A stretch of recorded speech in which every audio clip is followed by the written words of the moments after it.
Hello, everyone. We're at PHP Tech 2009. I'm here with Liz Smith. Liz, tell us a little bit about yourself. Okay, my name is Elizabeth Smith. I work for OmniTI. I write code. Lots of code. It's fun. Any particular languages? PHP and C primarily. Oh, okay. So do you do C extensions or a little bit of here and there performance Whatever. stuff? Whatever. Okay.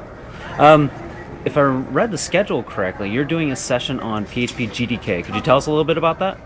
Okay. GTK is a desktop widget library. It's used for GNOME.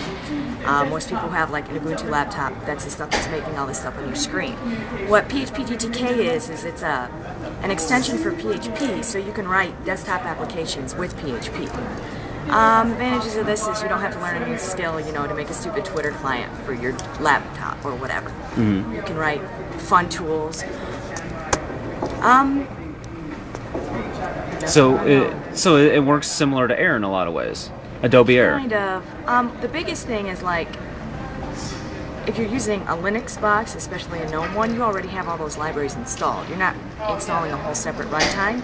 You have your PHP binary, and we add one extension that ties into libraries you already have. Now on like Mac or on Windows, we also have to put the GTK libraries on because they're not native on those systems. So in that case, it's a little more. You're getting a whole runtime along with it. Okay. Do those things come compiled, or do you have to compile them yourself, or? Yes, The depending Windows on. ones are pre-compiled. We have an installer for Mac to take care of it for you, and you have to compile it yourself on most Linux machines. Okay, so somebody getting started with PHP GTK on whatever platform, what are there some gotchas that you might want to warn them about? Well, one thing that people often have a hard time understanding at first is this is for desktop applications. You cannot put your PHP GTK stuff in a web browser and show it to your users, okay? This is something you're using the command line interface for PHP, and you're writing like a desktop application, something that's going to run like your browser or, your web, your mail or whatever, right on your desktop. You don't have HTTP requests, you don't have anything like that.